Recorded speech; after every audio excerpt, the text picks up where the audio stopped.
Hello everyone, welcome to advance studies. आज हम यहाँ सीखने वाले हैं कि बीएड असाइनमेंट को हम कैसे बनाएं। गाइस, कभी कभी हमें ऐसे टॉपिक्स मिल जाते हैं जहाँ पे शुरुआत कहाँ से करें और अंत कहाँ करें, हमें कुछ समझ में नहीं आता। जैसे आपको बोल दिया जाता है कि आप किसी एरिया का विजिट कीजिए और उसके ऊपर असाइनमेंट बनाइए। आप सारी लैंग्वेज आपको अपने हिसाब से रखनी होती है और आप सिर्फ यूट्यूब और गूगल पे सर्च करते हो कि हमें कोई ऐसा असाइनमेंट बना बनाया मिल जाए जिससे हम बना सकें। मगर किसी भी बने हुए असाइनमेंट से उतनी ज़्यादा हेल्प कभी नहीं होती है जितना आप खुद से सही से बना पाते हो। सो गाइज, यहाँ पे मैं आपको पूरा असाइनमेंट बनाने का एक शॉर्ट सा तरीका बताऊंगी। ये 10 मिनट्स का मेरा वीडियो होगा और इस वीडियो में आप कंप्लीटली समझ पाओगे कि असाइनमेंट की शुरुआत आप कहाँ से करो और उसको एंड कहाँ पे करो। गाइज, जब कभी भी आपको ऐसे किसी टॉपिक पे वीडियो दिया जाए, असाइनमेंट दिया जाए बनाने को, जहाँ पे आपको उसे अपने लैंग्वेज में पूरा लिखना हो, तो कोशिश कीजिए कि उसे बहुत ज़्यादा लंबा ना करते हुए उसे 10 to 12 पेजेस का रखिए, जिससे कि आप उसे सॉलिड तरीके से उसमें आप काम कर पाएँ और साथ ही साथ उसमें आप जो भी मटेरियल प्रोवाइड करा पाएँ वो आपको भी मतलब वो चीज़ें जेन्युइन हों। ओके, तो इसलिए से 10 to 12 पेजेस का रखिए, ऐसा मेरा सजेशन है। बाकी अगर आप और अच्छा बढ़ा सकते हैं तो कोई दिक्कत नहीं है।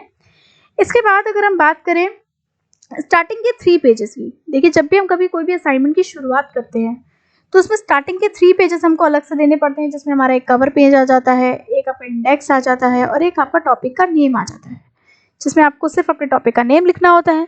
कवर पेज में आपको अपने कॉलेज का नेम दिखाना होता है, सेशन दिखाना होता है जैसे 2020 2021, सब्जेक्ट का नेम दिखाना होता है, टॉपिक का नेम दिखाना होता है, जो भी इस असाइनमेंट को बना रहा होता है उसे अपना नेम नीचे सबमिटेड बाय में मेंशन करना होता है और अपने टीचर का नेम मेंशन करना होता है सबमिटेड टू, जिसको हम ये असाइनमेंट सबमिट कर रहे हैं। तो ये सारी चीज़ें वहाँ पे हमें मेंशन करनी होती है। खैर, ये बहुत ही बेसिक बातें हैं। इसके लिए मैं एक वीडियो अपना लास्ट में लिंक आपको मिल जाएगा, वीडियो के लास्ट में आप देख लीजिएगा, उससे भी आपको समझ में आ जाएगी। इसके बाद अब हम बात करते हैं कि भाई हम इन 3 पेजेस के बाद जहाँ पे हमारा मेन असाइनमेंट बनाना जो शुरू होता है उसकी शुरुआत आप कैसे करें। गाइस, कभी भी आपको किसी भी टॉपिक पे जब भी असाइनमेंट बनाने को दिया जाए तो हमेशा उस टॉपिक की शुरुआत करने के लिए आप उसके बारे में पहले जनरल बातों को बताइए जो हमें पता होनी चाहिए कि वो चीज़ आखिर होती क्या है। ये चीज़ अपनी फाइल में आप ज़रूर मेंशन करें। इसके लिए आपको क्या है कि जो आपके असाइनमेंट की शुरुआत होती है वो ही यहीं से होती है। अगर जैसे मुझे मान लीजिए एक टॉपिक मिला कि विशिष्ट स्कूलों के भ्रमण करिए और उसके आधार पर एक रिपोर्ट तैयार कीजिए, तो सबसे पहले मैं वहाँ पे क्या अपनी फाइल में मेंशन करूँगी, मैं मेंशन करूँगी कि विशिष्ट स्कूल क्या होते हैं। विशिष्ट स्कूल के नाम से एक हेडिंग डालूंगी, उसके बारे में मैं डिटेल दूंगी कि भाई विशिष्ट स्कूल जो होते हैं वो क्या होते हैं या किन बच्चों के लिए होते हैं, क्यों होते हैं, ये चीज़ें मैं मेंशन करूँगी। नेक्स्ट पेज में मैं क्या करूँगी, उनकी जो विशेषताएं होंगी वो दिखाऊंगी। कैरेक्टरिस्टिक्स के नाम से मैं एक हेडिंग डालूंगी, उसमें उनकी सारी विशेषताएं दिखाऊंगी। थर्ड पेज में मैं क्या कर सकती हूँ, थर्ड पेज में विशिष्ट स्कूलों में कौन कौन से कैटेगरीज के बच्चे पढ़ते हैं उन कैटेगरीज को मैं वहाँ पे दिखा सकती हूँ। मतलब कि विशिष्ट स्कूल में पाए जाने वाले विभिन्नीकृत बच्चे, इस तरह से हेडिंग डाल करके मैं उसमें दिखा सकती हूँ कि जैसे पिछड़े बालक, मंदबुद्धि बालक, दृष्टिबाधित बालक, काफ़ी तरीके के बच्चे। ठीक है, ये दिखा सकती हूँ। 3 पेजेस हमारे कवर हो गए। 3 पेजेस कवर होने के बाद नेक्स्ट पेज पे जब हम आते हैं तो यहाँ से हम शुरू करेंगे कि हमारे विशिष्ट स्कूल के भ्रमण से संबंधित रिपोर्ट। आप विशिष्ट स्कूल से भ्रमण से संबंधित रिपोर्ट हम लिख रहे हैं तो इसमें हम डेफिनेट है कि किसी न किसी स्कूल का भ्रमण किया होगा जिसके आधार पे हम रिपोर्ट बना रहे हैं। अब सपोज आपने भ्रमण नहीं किया है, ओके, लेकिन रिपोर्ट तो आपको बनानी है, तो आप क्या करोगे, जैसे कि आपने बताया कि विशिष्ट स्कूलों के अंतर्गत कितने तरीके के बच्चे पढ़ते हैं, दृष्टिबाधित भी पढ़ते हैं, मंदबुद्धि भी पढ़ते हैं, पिछड़े बालक भी पढ़ते हैं। तो इसमें से आप कोई भी एक चीज़ चूज कर लीजिए। जैसे आपने चूज कर लिया दृष्टिबाधित बालक, तो वहाँ पे क्या लिखेंगे, जो नेक्स्ट आपका पेज होगा जहाँ पे आप भ्रमण की रिपोर्ट बना रहे होगे तो उसमें हेडिंग डालेंगे। सबसे पहला हेडिंग का जो होगा वो होगा विवरण। उस विवरण में आप दिखाएंगे कि हमने विशिष्ट स्कूलों के बारे में जानने के उद्देश्य से आपका जो भी शहर है, जिस भी शहर के बारे में आप दिखाना चाहते हैं, जैसे मेरा शहर कानपुर है तो मैं वहाँ पे लिख सकती हूँ कि मैंने विशिष्ट स्कूलों के को जानने के उद्देश्य से कानपुर शहर के एक दृष्टिबाधित विद्यालय का भ्रमण किया। भ्रमण करने के पश्चात मैंने वहाँ पे उनके क्रियाकलापों को देखा। उनको देखने के पश्चात मुझे वहाँ पे काफ़ी सारी चीज़ें समझ में आई, काफ़ी सारी उनकी समस्याएं दिखी और साथ ही साथ मुझे उनके शिक्षण विधियों का भी ज्ञान हुआ कि आखिर वो किस तरीके से वहाँ पे पढ़ाया जाता है। तो इस एक छोटी सी चीज़ को, छोटे से एक पैराग्राफ को बना के आप वहाँ विवरण में दिखा सकते हैं। ओके, इतना दिखाने के बाद अभी मैंने यहाँ पे ये नहीं बताया कि मैंने किस दृष्टिबाधित विद्यालय में भ्रमण किया, उसका एड्रेस क्या था, अभी मैंने कुछ नहीं बताया। अभी मैंने सिंपली इतना बताया कि एक शहर की पर्टिकुलर इस शहर के दृष्टिबाधित विद्यालय का भ्रमण किया, वहाँ के क्रियाकलाप देखे, उनकी समस्याएं देखी, उनकी शिक्षण विधियां देखी, ये सारी बातें मैंने बस वहाँ पे भी मेंशन कर दी अपने विवरण के टॉपिक में। अब जो ये मैंने छोटी छोटी चीज़ों के बारे में यहाँ विवरण में बताया, इन्हीं चीज़ों को आगे हम मेन हेडिंग बना करके इस्तेमाल कर लेंगे। हम क्या करेंगे, नेक्स्ट पेज में हम विद्यालय का विवरण देंगे, विद्यालय का विवरण।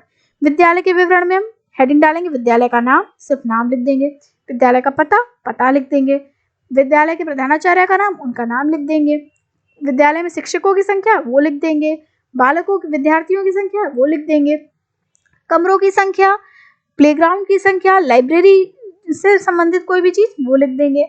इतना लिखने के बाद नेक्स्ट पेज में आएंगे और हम लिखेंगे विद्यालय परिसर का वर्णन। ये हमने विद्यालय का विवरण दिया था, अब हम विद्यालय परिसर का वर्णन करेंगे, जिसमें हम इन्हीं चीज़ों को एक डिटेल लैंग्वेज में लिख करके इसको आगे बढ़ा देंगे, क्योंकि हमें असाइनमेंट में कहीं ना कहीं थोड़े से पेजेस भी जोड़ने होते हैं और चीज़ें भी दिखानी होती है।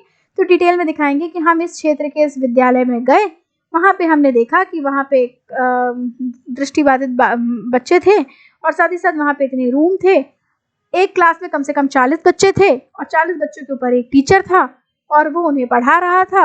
वहाँ पे मतलब हमें इससे मतलब फर्स्ट क्लास से लेके 8th क्लास तक के बच्चे हमें वहाँ पे देखने को मिले। इस तरीके का थोड़ा सा विद्यालय परिसर का जो भी विवरण आपको समझ में आता है अपनी लैंग्वेज में वहाँ पे आप लिख देंगे। अब विद्यालय के बारे में जो एड्रेस वगैरह है ये सब आप नेट से भी छांट सकते हो किसी भी विद्यालय का और लिख सकते हो। इतना लिखने के बाद नेक्स्ट पेज में हम आएंगे। नेक्स्ट पेज में आप एक हेडिंग डाल सकते हो कि विद्यालय के क्रियाकलाप का वर्णन, जिसमें आप दिखाओगे कि हम सुबह से उस विद्यालय में गए, हमने देखा विद्यालय की शुरुआत हुई, बेल बजी, बच्चे बिना किसी की सहायता से लाइन बना करके आए और उन्होंने आकर के प्रार्थना शुरू करी।